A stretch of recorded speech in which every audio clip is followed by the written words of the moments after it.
This year, there's a new Goran Dragic coming off the Suns bench. Gone is the flustered rookie, consumed with doubt and frustration. Now Goran has the confidence that he truly belongs in the NBA. The feeling is great.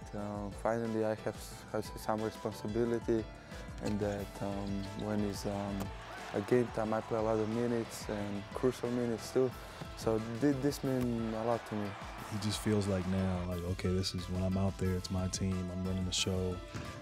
He has the confidence to pull up for long threes, take it to the rim, just really run the team. Yeah, he's playing without fear, and I think that's the key in the NBA. You have to feel like you're going to be successful every night. You've got to be cocky.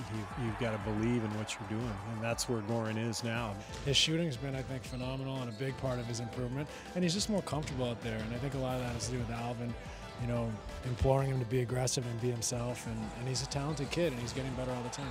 I think he's playing with a lot more confidence now. I think he feels like he belongs out there with all of these guys. He take over the team.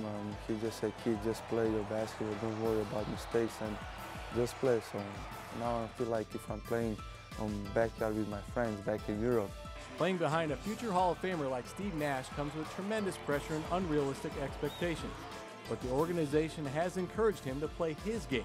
I think the one thing that have helped Goran more than anything is he's not tried to be Steve Nash. He's just tried to play his game and do what he does best. We told Goran, just be who you are and play the way you do, and he's done a good job with that. So I want him to go out and be himself and learn, but in order to do that, I think you have to be confident and aggressive. So this year, I think that's made a big difference. You know, he has the comfort to know that he can make a mistake and he can go out and be himself, and I think he's, you know, improving all the time. It's hard if you play behind Steve, then everybody expects that you're going to play the same like him. It was tough for me, but then I realized that I don't have the same game like Steve. I'm different. I just stick with my game and try to do my best. Despite all the unfair comparisons to Nash, Dragic can do something the two-time MVP has never done in an NBA game. Dragic, the bust down. Don't hurt yourself, young man.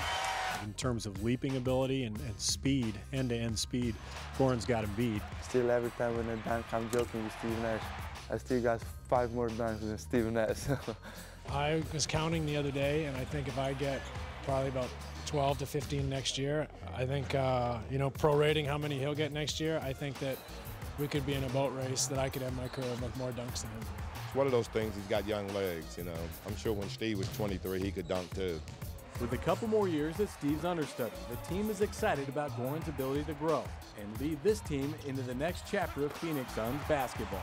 I think Goran could be our point guard of the future. He believes in what he's doing and in himself, and we love his development. Absolutely. I think Goran is the point guard of the future. I think he'll naturally progress into that role, and I think Suns fans will be happy with him for a long time.